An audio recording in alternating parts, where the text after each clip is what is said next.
Hello, welcome back to this week's market update. Today is Monday, March 25th, 2024, and we had a very full week last week with the March Fed meeting as well as some really important economic data, so we'll jump right in.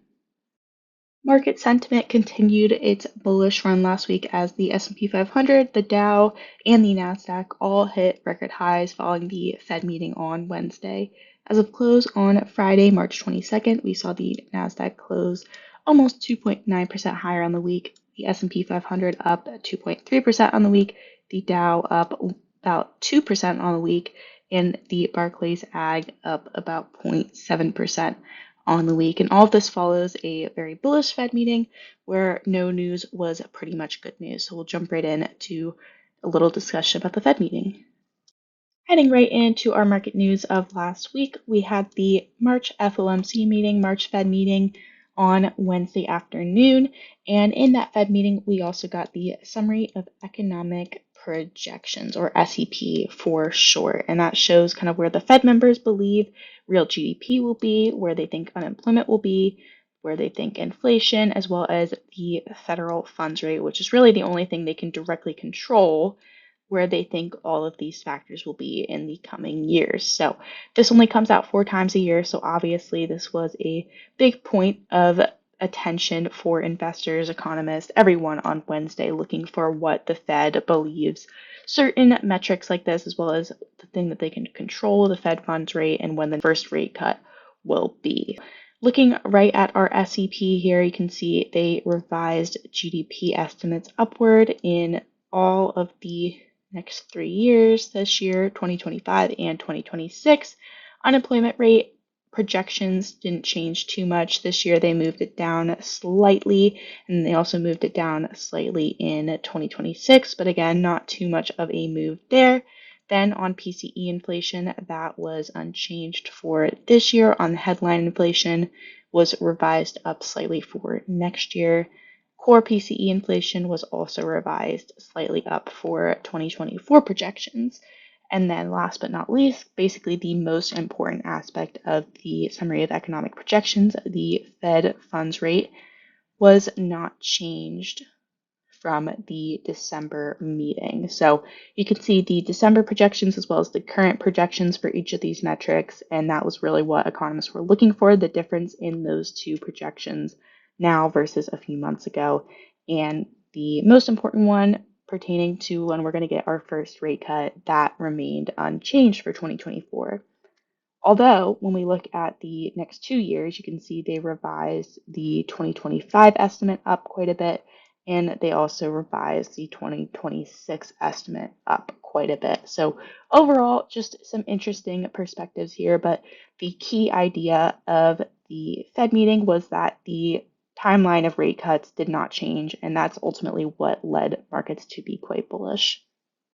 Beyond the Fed's decision last week and how that continued the US stock market rally, we also had an interesting move from the Bank of Japan last week, and they turned their rates positive for the first time since 2016. So here you'll see when they had slightly positive rates coming out of the financial crisis, and then around 2016 they cut rates to be negative. And essentially what a negative central bank rate does is it aims to stimulate economic growth through having it cost money to keep it in a savings account. So instead of earning 0.5% at your savings account, it's probably very small.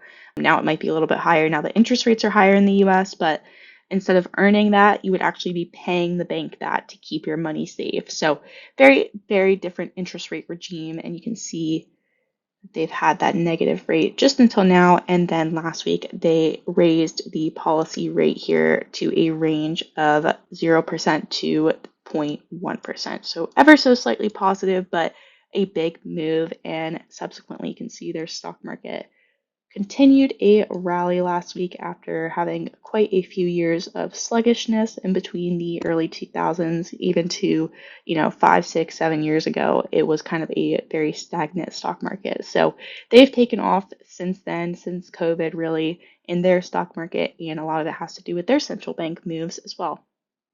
Turning our eyes back to the US and our economic data of last week, we got the leading economic index for the month of February, and it showed a 0.1% monthly increase versus the 0.1% monthly decrease that was expected.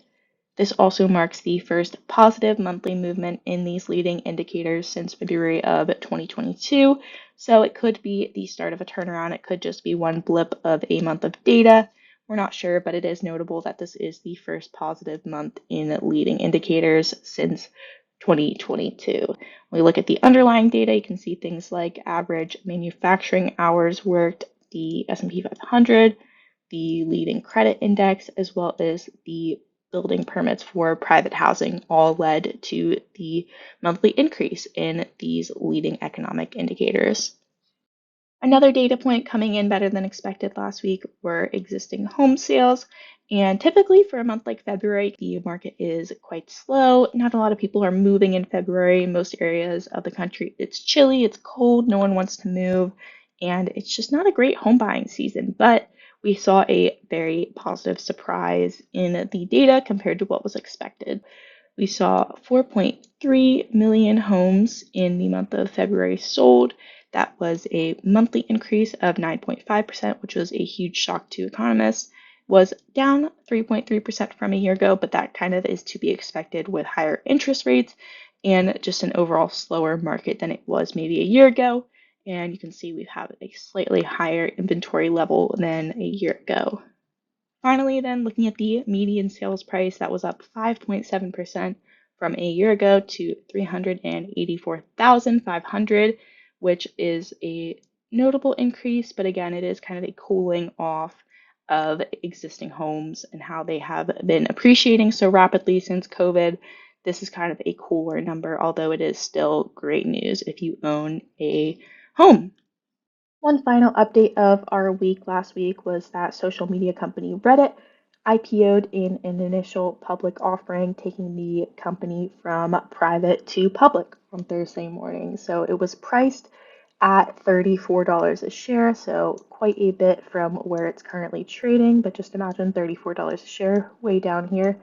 Then, as soon as the market opened on Thursday, the stock started trading above 50. We call this an IPO pop when the stock initially pops right off of a surge in demand for the public offering. Then it oftentimes fizzles out. So we saw that last week from Thursday to Friday. Again, only 2 trading days that Reddit has been on the New York Stock Exchange, but it is really interesting to see. So we saw Reddit raise a whole bunch of capital as well as their existing shareholders cash out on capital.